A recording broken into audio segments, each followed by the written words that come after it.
किशन चंद अपने मालिक रविदास की बड़ी सी हवेली में ड्राइवर का काम किया करता था। ऐसे ही एक शाम जब किशन अपने मालिक रविदास को उसकी कंपनी से वापस हवेली लेकर आता है, तो घर आने पर रविदास की पत्नी मालती उससे कहती है, सुनिए जी, मनोहर भाई साहब का फोन आया था। इन सर्दियों की छुट्टी में वो हमें अपने फार्म हाउस बुला रहे हैं।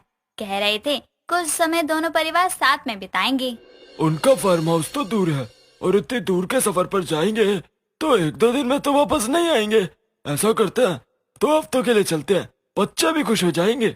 हाँ, आपने ये सही कहा, कल ही चलते हैं। ठीक है, मैं किशन को छुट्टी दे देता हूँ। सफर बड़ा है तो आधे रास्ते में ड्राइव कर लूंगा, आधे रास्ते अमन कर लेगा। जी ठीक है, मैं बच्चों को बताकर आती हूँ और सफर की तैयारी भी करनी है।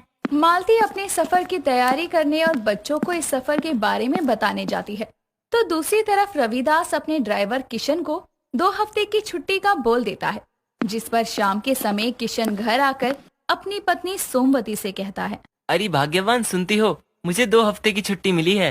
क्या 2 हफ्ते की? अजी सच कहिए, कहीं आपके मालिक ने आपको काम से तो नहीं निकाल दिया? अब घर कैसे चलेगा? तुम भी ना, हद है।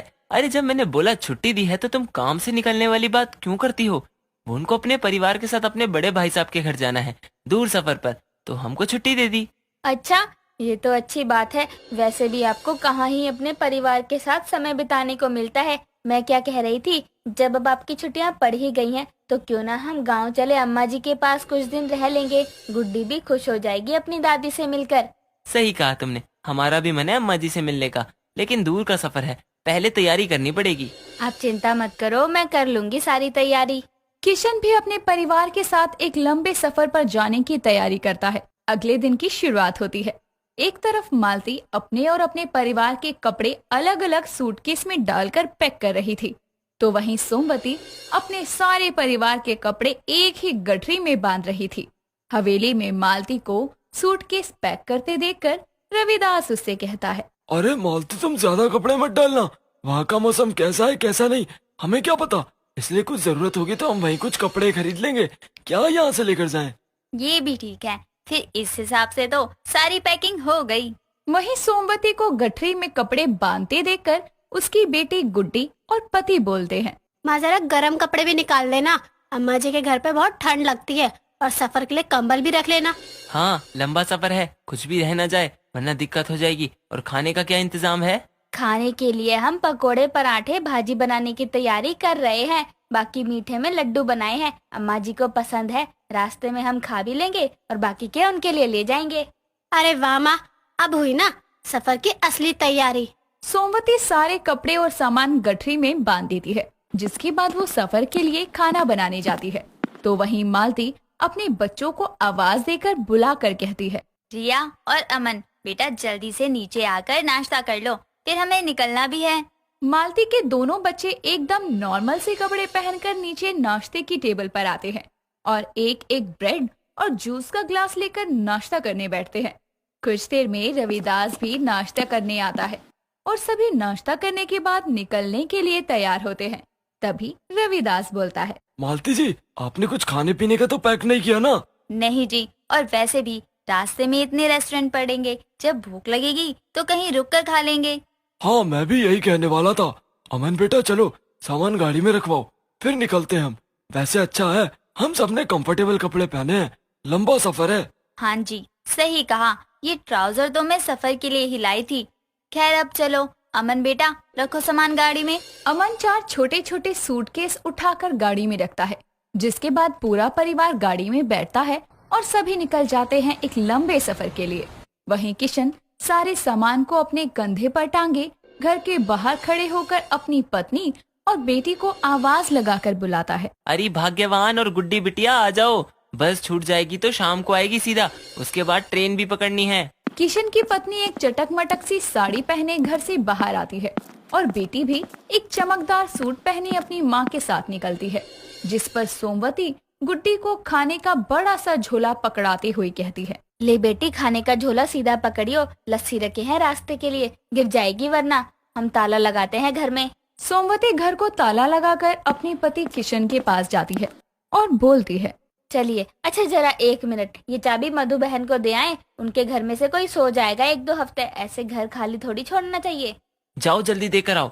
सोमवती अपने पड़ोसन को अपने घर की चाबी देकर निकल जाती है और पैदल पैदल अपने पति और बेटे के साथ बस स्टैंड के लिए जाती है। स्टैंड पर पहुंचकर वो अपना सारा सामान बस के ऊपर रखते हैं और बैठ जाते हैं बस में चढ़कर। दोनों ही परिवारों का सफर शुरू होता है, लेकिन दोनों के ही सफर में कितना अंतर था। एक तरफ जब भी किशन के परिवार को भूख लगती तो वो अपने साथ लाया खाना खाकर पेट भरते, तो वहीं रविदास का पूरा परिवार भूख लगने पर किसी रेस्टोरेंट में रुककर खाना खाता। ऐसे ही बस से रेलवे स्टेशन पहुंचकर किशन अपने परिवार को साइड खड़ा करके टिकट खरीदने के लिए लंबी सी लाइन में लगता है, जहां से 3 टिकट लेने के बाद वो प्लेटफॉर्म पर जाकर कहता है, चलो अब गाड़ी आने वाली है, फिर हम सीधा सुबह अपने गांव उतरेंगे। चलिए, बहुत थक गए हैं हम तो, इतने में ही गाड़ी में जाकर थोड़ा आराम मिलेगा, तो जो पराठे हमने बांधे थे वो सब बैठकर खाएंगे। किशन का परिवार इतने लंबे सफर पर बस और ट्रेन के सहारे निकला था, तो वहीं रविदास अपने परिवार के साथ गाड़ी में आराम से जा रहा था, जहां वो आधा रास्ता तय करने के बाद अपने बेटे से कहता है, अमन बेटा, चलो अब जरा तुम कुछ देर गाड़ी चला लो, मैं थोड़ी सी नींद ले लेता हूँ पीछे की सीट पर। रविदास के कहने पर उसका बेटा अमन ड्राइविंग सीट पर आ जाता है और फिर रविदास गाड़ी में पीछे जाकर सो जाता है। उसका पूरा परिवार आराम से गाड़ी में सोते हुए अपना सफर तय करते हैं। तो वहीं लोगों से भरी ट्रेन में बैठे किशन और उसका परिवार के पास सिर्फ बैठने की जगह थी, जिस पर उसकी बेटी गुड्डी कहती है, बाबा मुझे बहुत नींद आ रही है, इतना लंबा सफर है, मैं बैठे बैठे कैसे जाऊं? बिटिया एक काम करते हैं, मैं नीचे फर्श पर एक चादर बिछा देता हूँ, उस पर तू आराम से सो जाइयो। सोमवती से एक चादर लेकर किशन ट्रेन के फर्श पर बैठ जाता है, जिसके बाद गुड्डी एक चादर ऊपर से उड़कर नीचे सो जाती है। दोनों ही परिवार लंबे सफर को तय करके अपनी अपनी मंजिल पर पहुंचते हैं।